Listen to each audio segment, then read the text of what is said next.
यहाँ पर हम बात करते हैं राजस्थान के एकीकरण की। जैसे कि 1946 ईस्वी में जब तक यह स्पष्ट प्रतीत होने लग गया था कि भारत की स्वतंत्रता अब ज़्यादा दूर नहीं है, तो इसका असर राजस्थान की रियासतों पर भी दिखाई देने लगा।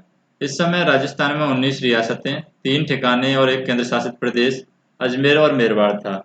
इस अध्याय में हम उन घटनाओं के बारे में जानेंगे जो अंततः इन विभिन्न रियासतों में बटे राजस्थान को एकीकृत राजस्थान के रूप में बदल देती है।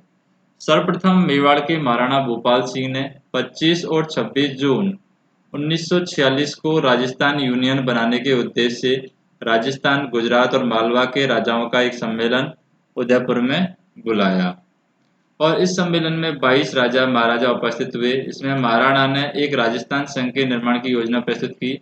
राजाओं ने महाराणा की योजना पर विचार करने का वादा किया।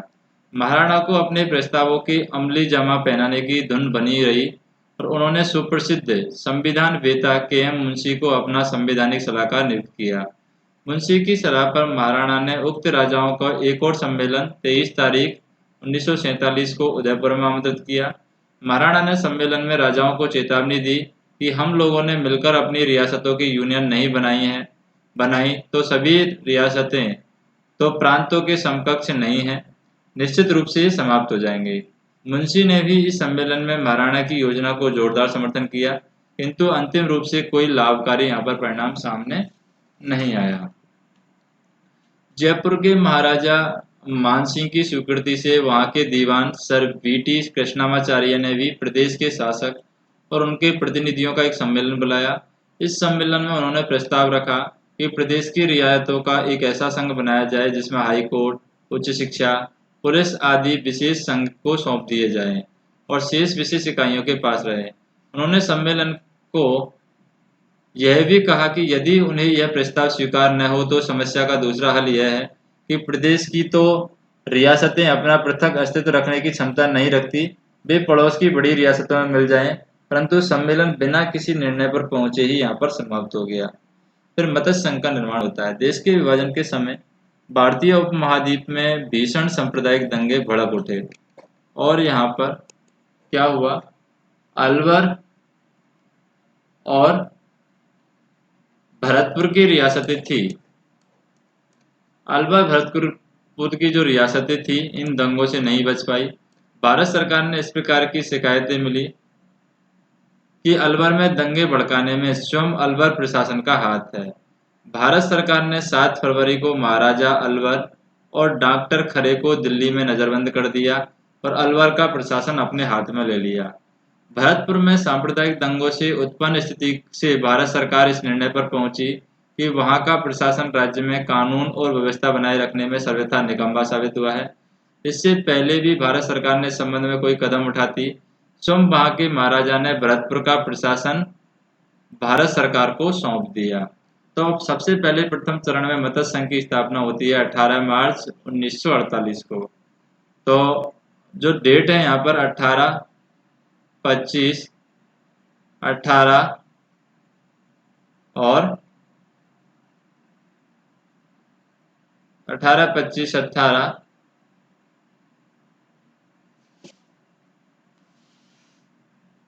30, 5, 26, 1, 30, 5, 26, 1, ये डेट है 7 चरणों की।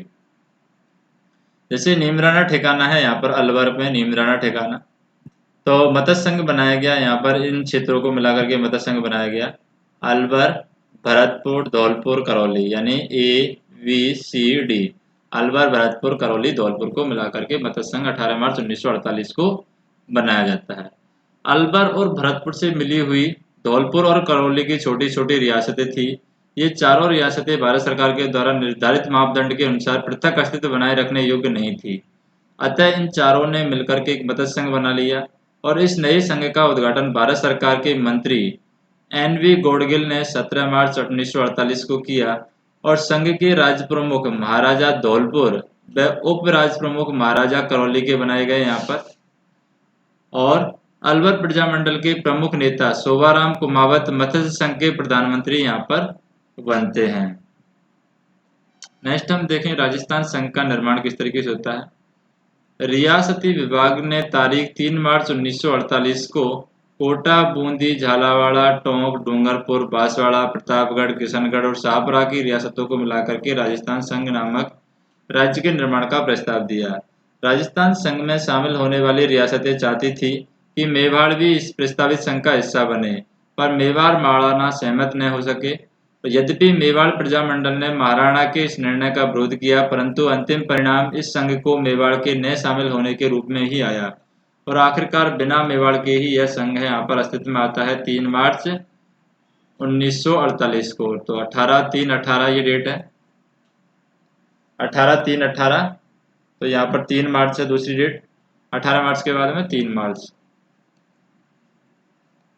30 मार्च 1948। थर्ड हम देखते हैं यहाँ पर, जैसे राजस्थान संघ के निर्माण हो जाता है। प्रस्तावित राज्य में शामिल होने वाली सभी रियासतों के शासकों ने यहाँ पर कोविनेंट विलय पत्र पर हस्ताक्षर कर दिए। बांसवाड़ा की महारावल चंद्रवीर सिंह ने विलय पत्र पर हस्ताक्षर करने में थोड़ी हिचकिचाहट की थी। अंत में पड़ोसी रियासतों की सलाह पर उन्होंने भी विलय पत्र पर यह कर हस्ताक्षर कर दिए कि मैं अपने डेथ वारंट पर हस्ताक्षर कर रहा हूँ। ये बात किसने कही थी? बांसवाड़ा के महारावल चंद्रवीर सिंह ने ये बात बोली थी कि मैं अपने डेथ वारंट पर हस्ताक्षर कर रहा हूँ। फिर मेवाड़ का राजस्थान संघ में विलय होता है 5 अप्रैल को, यानी कि 5 अप्रैल को मेवाड़ में हुए गोलीकांड ने महाराणा को बचाव की स्थिति में ला दिया। प्रजामंडल ने राज्य में अविलंब पूर्ण उत्तरदायी सरकार की स्थापना और गोलीकांड की जांच के लिए न्यायिक आयोग नियुक्त करने की मांग की। दिल्ली ने उस समय कांग्रेस की हुकूमत थी। महाराणा को राजस्थान संघ में विलय ही प्रजामंडल से बचाव का उपाय सूझा।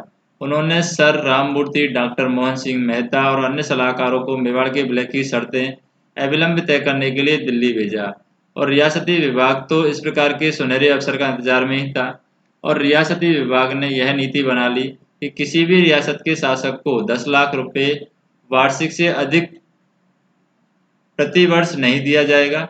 महाराणा की ओर से 20 लाख रुपए वार्षिक प्रति वर्ष की मांग की गई। रियासती विभाग ने यहाँ पर रास्ता ढूंढ निकाला। उसने महाराणा को 10 लाख रुपए वार्षिक प्रति वर्ष, 5 लाख रुपए वार्षिक राज प्रमुख के पद का भत्ता और शेष 5 लाख रुपए वार्षिक मेवाड़ के राजवंश की परंपरा के अनुसार धार्मिक कृत्यों में खर्च करने के लिए देना स्वीकार कर लिया।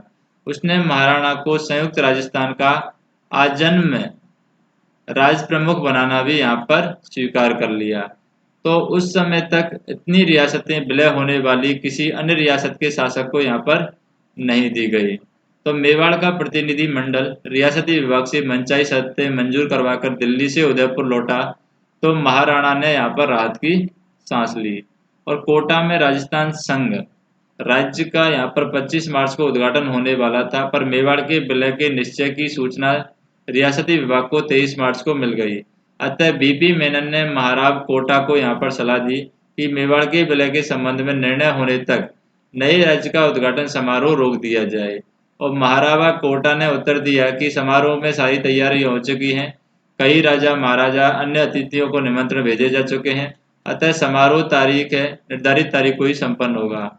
और रियासती विभाग ने मेहराब कोटा का तर्क मान लिया और 25 मार्च को भारत सरकार के मंत्री एन.वी. गौडगिल ने कोटा में नए राज्य के उद्घाटन की रस्म अदा की।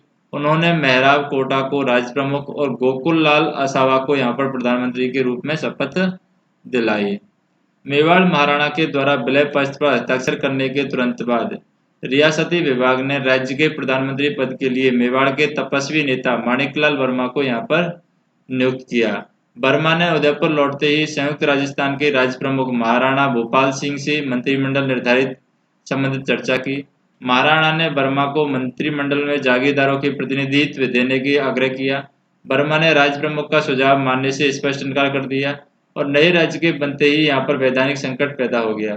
18 अप्रैल 1948 को पंडित नेहरू संयुक्त राज्य राजस्थान का उद्घाटन करने यहाँ पर उदयपुर पहुँचते हैं।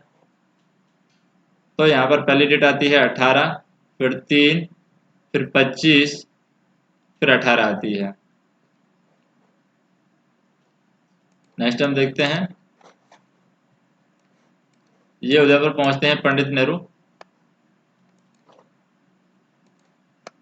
और पंडित नेहरू ने वर्मा को सलाह दी कि वे अपने पद की शपथ लें और मंत्रिमंडल बनाने में कोई कठिनाई पैदा हो तो वे सर राममूर्ति दिल्ली जाकर के रियासती विभाग से सलाह कर लें। पंडित नेहरू की सलाह पर राज प्रमुख के साथ ही साथ वर्मा जी ने प्रधानमंत्री पद की शपथ ली और इसके पश्चात वर्मा ने अपनी इच्छा अनुसार मंत्रिमंडल का गठन किया। संयुक्त राज्य राजस्थान का मंत्रिमंडल केवल 11 माह रहा। इस अल्प अवधि में उसने वह कर दिखाया जो किसी प्रांत या सरकार राज्य की सरकार 11 वर्षों में नहीं कर पाई। इस आश्चर्यजनक सफलता का श्रेय वर्मा के नेतृत्व में उनके तपे तपाए सहयोगियों को जाता है, जिन्होंने परिश्रम, लगन और दृढ़ निश्चय के साथ राजस्थान की सदियों से शोषित जनता के प्रति अपने उत्तरदायित्व को यहाँ पर निभाया है। फिर आता है वृद्ध राजस्थान का निर्माण। ये अखिल भारतीय देशी राज्य लोक परिषद की राजपूताना प्रांतीय सभा 20 जनवरी 1948 को एक प्रस्ताव द्वारा राजस्थान की सभी रियासतों को मिलाकर के वृद्ध राजस्थान राज्य के निर्माण की मांग कर चुके थे, परंतु भारत सरकार के सामने उक्त प्रस्ताव को क्रियान्वित करने के लिए कई व्यापारिक कठिनाइयां थी। जैसे प्रदेश में जोधपुर, जयपुर, बीकानेर जैसी रियासतें थी जो भारत सरकार के द्वारा निर्धारित मापदंड के अनुसार अपना पृथक अस्तित्व रख सकती थी, किंतु जोधपुर, बीकानेर, जैसलमेर राज्यों की सीमाएं पाकिस्तान से मिली हुई थी, जहां से सदैव आक्रमण का भय बना रहता है, और ये रियासतें थार के विशाल रेगिस्तान का अंग थी, जिनका विकास करना उक्त राज्यों की आर्थिक सामर्थ्य के बाहर है। अतः रियासती विभाग ने इन रियासतों को वृद्ध राजस्थान में शामिल करना चाहता था और दिसंबर 1948 में प्रथम सप्ताह में सरदार पटेल की सहमति से बीपी मेनन ने जोधपुर, बीकानेर और जयपुर के राजाओं से वृद्ध राजस्थान के निर्माण के लिए विचार विमर्श विनिमय शुरू किया और तीनों शासक अपनी अपनी रियासतों को पृथक इकाइयों के रूप में रखने के इच्छुक थे। अंतोगत्वा कई बैठकों के बाद मेनन उक्त राजाओं को विलय के लिए मनाने में सफल हो गए और जैसलमेर का शासन प्रबंध पहले से ही भारत सरकार के हाथ में था। 14 जनवरी 1949 को सरदार पटेल ने उदयपुर में एक विशाल सार्वजनिक सभा में घोषणा की कि जोधपुर, जयपुर और बीकानेर के महाराजाओं ने अपनी अपनी रियासतों का राजस्थान में विलय करना स्वीकार कर लिया है और सरदार पटेल की इस ऐतिहासिक घोषणा का उपस्थित जन समुदाय ने करतल ध्वनि से स्वागत किया और इसके पश्चात इस योजना पर विचार करने हेतु 3 फरवरी 1949 को दिल्ली में बीबी मेनन ने एक बैठक का आयोजन किया और इस बैठक में निर्णय लिया गया कि जयपुर के महाराजा सवाई सिंह को जीवन पर्यंत राज प्रमुख बनाया जाए। उदयपुर के प्राचीन राजवंश की मान मर्यादा को ध्यान में रखते हुए महाराणा भूपाल सिंह को महाराज प्रमुख का सम्मानीय पद दिया जाए। वर्मा इस बैठक में सम्मिलित नहीं हो पाए, पर अगले दिन उन्होंने निर्णय पर यहाँ पर हस्ताक्षर किए। इस बैठक में राजधानी का मसला सरदार वल्लभ भाई पटेल पर छोड़ दिया गया। सरदार पटेल ने राजधानी के चुनाव के लिए विशेषज्ञों की एक समिति, जिसमें पी सत्यनारायण राव समिति यहाँ पर नियुक्त की थी, जिससे कि यहाँ पर राजधानी बनाई जा सके, तो संयुक्त वृद्ध राजस्थान की राजधानी बनाई जा सके। तो फिर यहाँ पर क्या होता है, समिति ने यहाँ पर जयपुर को राजस्थान की राजधानी बनाने की यहाँ पर सिफारिश की और समिति ने राजस्थान के अन्य बड़े नगरों का महत्व बनाए रखने के लिए कुछ राज्य स्तर के सरकारी कार्यालय उक्त नगरों में रखने की सलाह दी। सरदार पटेल ने समिति की सिफारिश स्वीकार कर ली। फलस्वरूप जयपुर को राजस्थान की राजधानी घोषित कर दिया।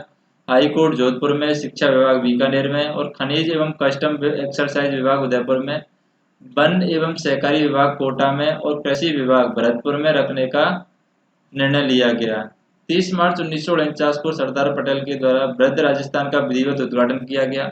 30 मार्च को राजस्थान दिवस के रूप में मनाए जाने का निर्णय भी लिया गया और हीरालाल शास्त्री को इस वृद्ध राजस्थान का प्रधानमंत्री बनाया गया। राजस्थान की विभिन्न रियासतों के विलय के साथ ही राजस्थान में सदियों पुरानी राजाशाही यहाँ पर समाप्त हो गई। मेवाड़ के गोहिल, सिसोदिया, जैसलमेर के भाटी, जयपुर के कछवा और बूंदी के हाड़ा चौहान संसार के प्राचीनतम राजवंशों में से थे। राजशाही के अंतिम चिन्ह के रूप में अब केवल राज प्रमुख का नवसृजित पद रह गया। ये पद संयुक्त राजस्थान और मत्स्य संघ में प्रांतों के राज्यपालों के गवर्नर के समकक्ष थे और ये कैसे रक्तहीन क्रांति थी जिसका उदाहरण संसार के इतिहास में ढूंढने पर भी नहीं मिलेगा। तो मत्स्य संघ के विलय की बात करें, जैसे कि अलवर, भरतपुर, धौलपुर, करौली की रियासतों का एकीकरण 18 मार्च 1948 को मत्स्य संघ बनाया गया था, जबकि जयपुर, जोधपुर, बीकानेर की रियासतें राजस्थान में यहाँ पर नहीं मिल पाई। तो राजस्थान का जो एकीकरण होता है 7 चरणों में होता है यहाँ पर, जैसे कि 18, 25, 18, 30, 15, 26 एक डेट है, मार्च, फिर अप्रैल, मार्च, अप्रैल, मार्च, फिर मई, जनवरी और नवंबर होता है। और 1948 में है 3 डेट, 1949 में 2 डेट और 1950 में है एक डेट, और एक 1956 में है। जैसे कि प्रथम जो चरण में मत्स्य संघ का स्थापना हुआ अलवर, भरतपुर, धौलपुर, करौली 18 मार्च 1948। द्वितीय में राजस्थान संघ का निर्माण हुआ जिसमें बांसवाड़ा, बूंदी, डूंगरपुर, झालवाड़ा, किशनगढ़, कोटा, प्रतापगढ़, शाहपुरा आते हैं 25 मार्च 1948 को। तीसरे में चरण में यहाँ पर संयुक्त राज्य राजस्थान का निर्माण हुआ, उदयपुर राजस्थान संघ से जुड़ गया यहाँ पर। चौथे चरण में वृहद राजस्थान का निर्माण हुआ जिसमें बीकानेर, जयपुर, जैसलमेर और जोधपुर यहाँ पर संयुक्त राजस्थान से जुड़ जाता है। वृहद राजस्थान के बाद में संयुक्त राज्य वृहद राजस्थान आता है। वृहद राजस्थान में मत्स्य संघ भी जुड़ जाता है 15 मई 1949 को। फिर संयुक्त राजस्थान आता है। संयुक्त राजस्थान वृहद राजस्थान में सिरोही को भी मिला हो जाता है यहाँ पर 26 जनवरी 1950 को। फिर पुनर्गठित राजस्थान बनता है सप्तम चरण में। गैस श्रेणी का अजमेर राज्य, आबू रोड तालुका, सिरोही रियासत का पूर्व में बम्बई राज्य में मिला हुआ हिस्सा, मध्य भारत का सुनील टप्पा संयुक्त राजस्थान में यहाँ पर मिला लिए जाते हैं। 1 नवंबर 1956 को ये राजस्थान का एकीकरण समाप्त होता है।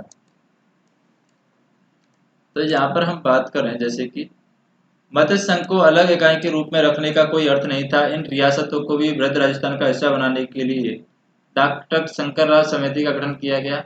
भारत सरकार ने समिति की सिफारिश को ध्यान में रखते हुए मत्स्य संघ के चारों इकाइयों को 15 मई 1949 को राजस्थान में मिला दिया और वहां के प्रधानमंत्री शोभाराम को यहाँ पर शास्त्रीय मंत्रिमंडल में यहाँ पर शामिल कर लिया गया। सिरोही के प्रश्न की बात करें, सिरोही का क्या हुआ।